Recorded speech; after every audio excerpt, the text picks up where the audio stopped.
Bonjour, mon nom est Katie Antoine, Lady Special K, et bienvenue à Entrevue Lounge Urbain.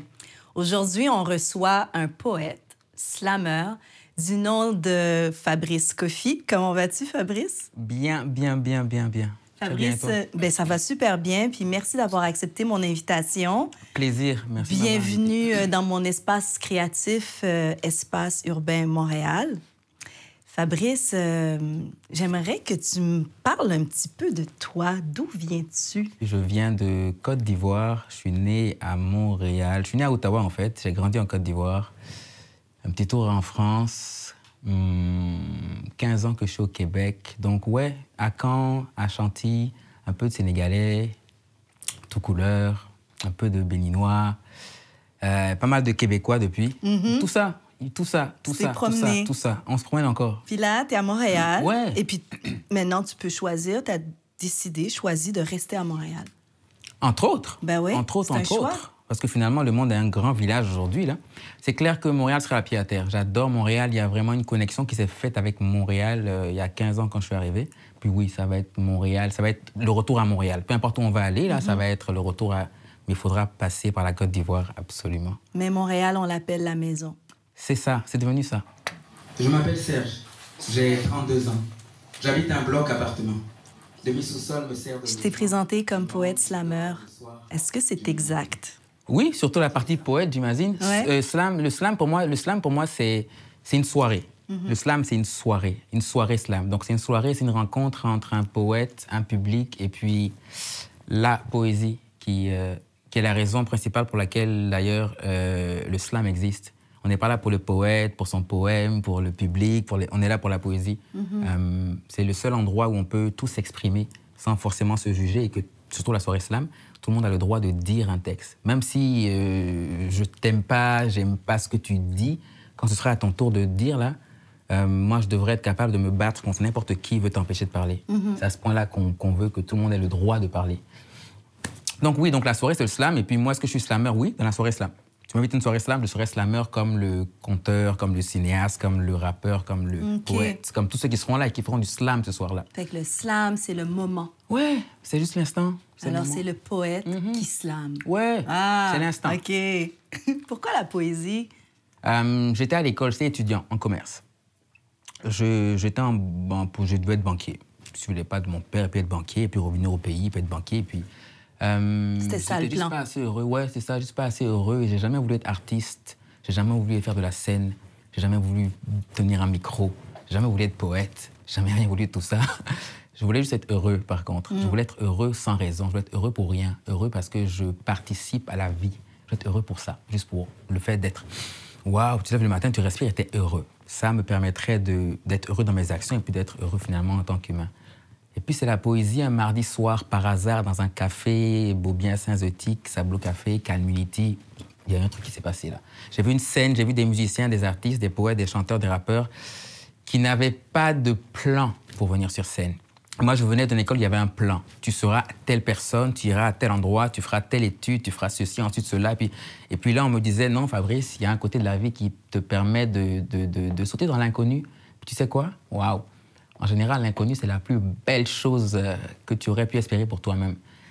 Calm Unity Vibe Collective m'a fait entrevoir ça. Donc, je suis allé religieusement tous les mardis à leur soirée. Et puis, au bout d'un an, j'ai fait comme, OK, c'est bon, là, ça y est.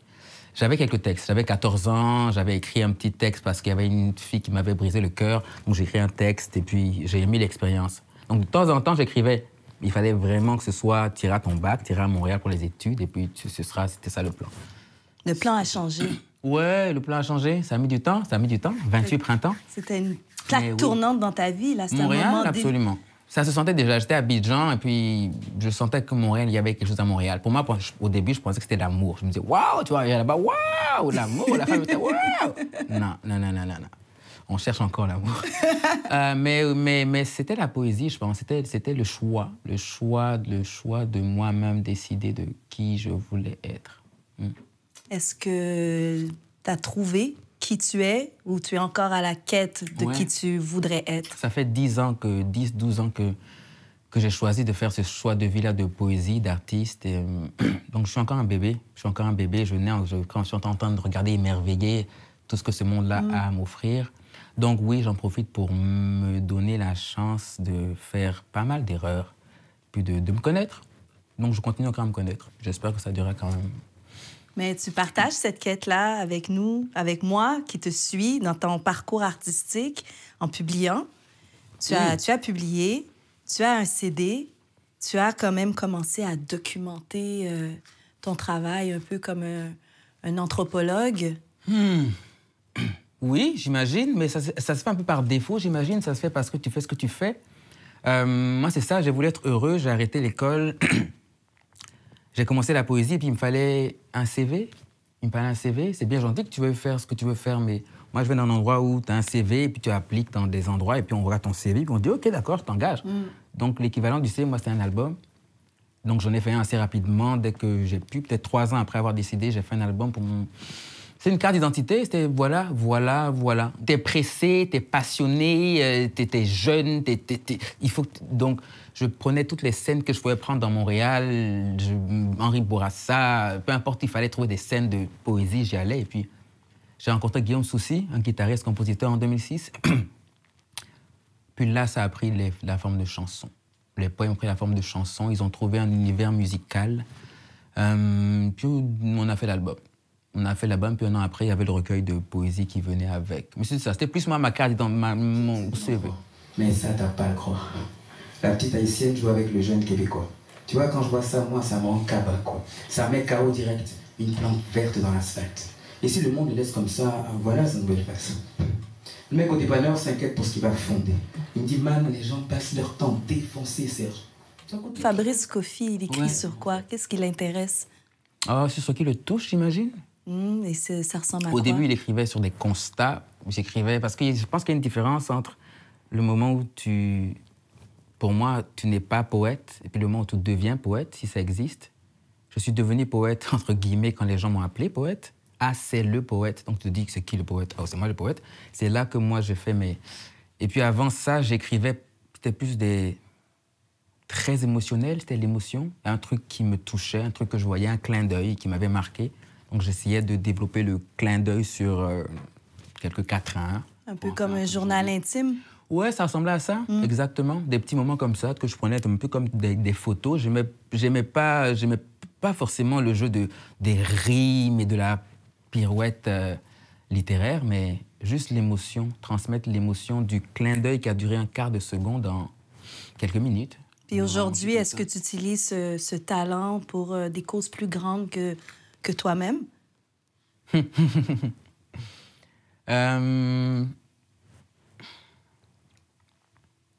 Aujourd'hui, je pense que à cause du slam, à cause de tout ce que j'ai rencontré, le choix de l'écriture sans avoir le désir forcément profond d'être écrivain ou poète, rencontrer des poètes, échanger, partager, partir, venir, faire des spectacles, a fait en sorte que, oui, mon écriture a changé. Je suis allé chercher loin, je suis allé chercher d'où je venais, qui j'étais, pourquoi j'étais. Je parle que français. Il y a 62 ethnies différentes en Côte d'Ivoire. 62. Ouais.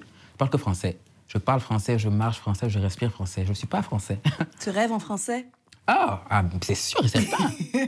C'est sûr et certain. Mais je ne suis pas français. Quand je marche ici, je suis africain, je suis ivoirien. Quand je marche en Côte d'Ivoire, je ne parle aucune des langues de Côte d'Ivoire. À quel point je suis ivoirien? C'est cet être-là que je me suis fait, finalement, et accepté. Parce que je suis complètement ivoirien. Je suis complètement québécois. Après 15 ans ici, complètement, absolument. Et puis, c'est cet hybride-là que j'apporte sur scène. Qu'est-ce que tu essaies d'accomplir? Waouh! Qu'est-ce que j'essaie d'accomplir? Ouais. J'essaie de m'accomplir. J'essaie de m'accomplir moi-même. Là. Oh my God! C'est une course, une quête. Qu'est-ce que j'essaie d'accomplir? Oh, je ne pense pas que j'essaie d'accomplir quoi que ce soit. J'essaie juste d'être en harmonie, d'être bien. Ben ça, je pense que c'est une belle quête. C'est vraiment une belle quête. Puis moi, j'aime bien partager des adages avec des amis.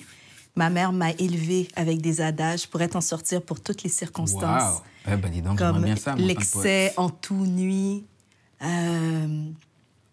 Les bonnes choses prennent du temps. J'en ai tellement. Toi, partage avec moi un adage qui te colle, qui te suit là dans ton parcours, dans ta quête. Un adage qui me suit. Oh, je pense qu'il y a un truc que j'ai écrit sur une feuille une fois là, que j'ai planté en plein milieu de mon mur où j'écris souvent, que je regarde plus là depuis un moment. C'est soyons sérieux, la vie est un jeu. Je pense que j'aime bien ça. Ouais, ça te ressemble ça. Ouais. Ouais. Ouais. Soyons sérieux, la vie est un jeu. C'est cool là, mais qu'est-ce qu'il y a vraiment d'important à part vraiment le fait d'être en vie, quoi. J'aimerais savoir qu'est-ce qui te surprend le plus de toi-même jusqu'à présent. Oh, waouh! Qu'est-ce qui me surprend le plus de moi-même? Faire de la poésie? On dirait faire de la poésie. C'est fou, j'ai toujours senti adolescent, en grandissant, qu'il manquait quelque chose, qu'il me manquait quelque chose. Je n'ai jamais eu le rêve, la prétention, l'audacité de vouloir faire de la scène. D'être sur scène et puis de dire un texte, dire un poème, regarder des gens qui me regardent dans les yeux et puis... Il y a comme un truc qui se fait là entre le moment où tu es avec le public, tu montes les marches, et puis tu montes sur la scène là. Il y a comme une transformation qui se fait là. Donc c'est ça, être sur scène et parler aux gens. Moi, être sur scène, j'ai un micro et moi je fais de la poésie, je parle aux... Ça là, tous les matins. Tous les matins jusqu'à ce que le soleil arrête de briller dans mon regard là. Ça à chaque fois. Et puis c'est le même trouble, la même détresse à chaque fois parce que quand je sors de scène, je me sens pas poète, je me pense pas poète, je me dis pas poète. Humain, je fais de mon mieux, j'essaie de faire de mon mieux dans tout ce que je fais. Et puis aussi, la poésie me fait vibrer en ce moment, donc ce sera ça, mais c'est ça. La vie te surprend, hein? La vie te surprend à tous les moments. Mais on va continuer ça. J'ai envie de te surprendre, moi aussi. Parce que c'est pour ça que j'ai créé ce programme. C'est pour pouvoir gâter les gens qui me gâtent. Mais là, tu rigoles quoi? Déjà, l'accueil, l'atmosphère, le vibe ici. Ouais. À propos de surprendre. Attends. À propos de surprendre, moi... Ah, on fait un échange. Pourquoi on échange? Ça, c'est ce que j'ai pour toi. Toi, qu'est-ce que t'as pour moi? C'est une blague ou quoi? Hey, qu'est-ce que t'as pour moi? Tu me laisses pas respirer mon truc avant? Non, mais j'ai même plus envie, là, maintenant. Moi, j'ai ramené un truc de Côte d'Ivoire il y a quelques années qui cherchait un propriétaire ou une propriétaire et je savais pas trop qui, quoi. OK, je vais me mettre un peu dans ce que je fais, là. Le violet, c'est la couleur de mon âme, j'ai l'impression, man. En plus, et tu m'as mis ça partout. Ouais. Je me suis vraiment inspirée de toi. Puis je me disais, en finissant, il faut que Fabrice l'aime. T'aimes ça? All right. Donc, j'ai ramené quelque chose de Côte d'Ivoire d'un marché, le marché de Cocody. Fait que ça vient de Côte d'Ivoire. Le soleil, ça vient de Cocody. C'était un samedi après-midi. Je prenais l'avion le soir. Ouais. 2 ans que le truc cherche un propriétaire. Et aujourd'hui, en me levant ce matin, il m'a fait comme... Hey, je te quitte aujourd'hui, Fabrice. J'ai trouvé mon propriétaire. Donc, c'est ça. J'ai pensé à toi. Oh, j'ai tout de suite pensé à toi ce matin en me levant en voyant ça. J'ai plein de clés à mettre dedans. Ce serait vraiment idéal. Merci. Je ne savais que faire. Mais non, merci à toi. Merci à toi. Moi, c'est fabuleux. La vie est une boîte à surprises. Merci pour Fabrice. Waouh, j'adore. Super, génial. 4 blagues dans le métro. Elles sont bruyantes. Un peu trop même. C'est l'heure de pointe. Sur elles, les regards sont des coups de poing. Elles sont bruyantes, mais c'est un problème. Elles sont jeunes, elles sont black. Elles écoutent du rap, et ces mots qu'elles scandalent, on se demande quand est-ce qu'elles descendent, elles. Ouh, my nigga, ouh, my nigga. Let me tell that. Des mots vides qui ricochent fort, le long d'un passé pas sans effort. Éclats de rire et d'histoire s'entrechoquent. Elles s'ignorent, mais elles s'en moquent. Une femme murle juste à côté, l'air mitigé, mi-rieuse, mi-sévère. Elle veut rire à leur jeu, mais son jeu rit jaune. Elle sait qu'elles sont jeunes. L'une d'elles enchaîne. Yo, check la chick belle là-bas, tu l'as vue? Waouh, jolie pommette, ses joues. Aïe, waouh. Si juste elle était plus claire. Celle qui voulait rire à leur jeu a une larme qui lui coule jusqu'aux aïeux. Elle se revoit, elle, sa mère et une amie qui dit « J'ai commencé à mettre de l'eau de Javel dans le bain de ma fille. C'est une idée de ma mère. C'est pour qu'elle soit plus... J'ai commencé à mettre de l'eau de Javel dans le bain de ma fille. C'est une idée de ma mère. C'est pour qu'elle soit plus claire.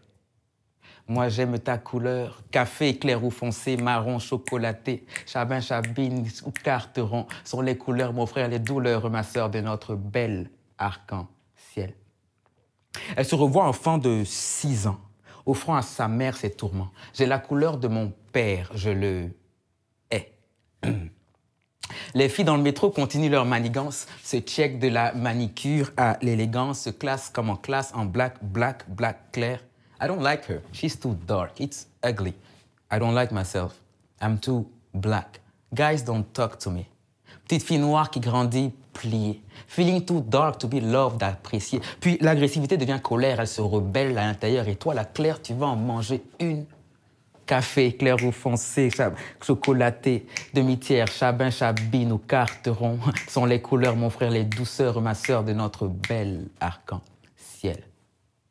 À la fille trop noire quelque part, tu sais, 100% chocolat black. Tous les vers de mon poème t'aiment.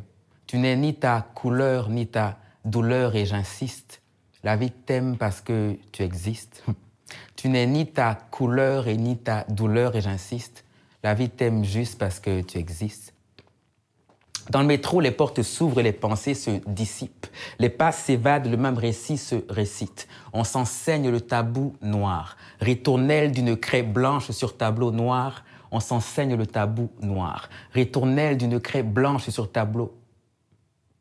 Et au même moment, complètement à l'opposé, sur une plage déserte, soleil à son zénith, corps huilé, immaculément brillant, ou dans une espèce de petite boîte avec des rayons solaires lumineux.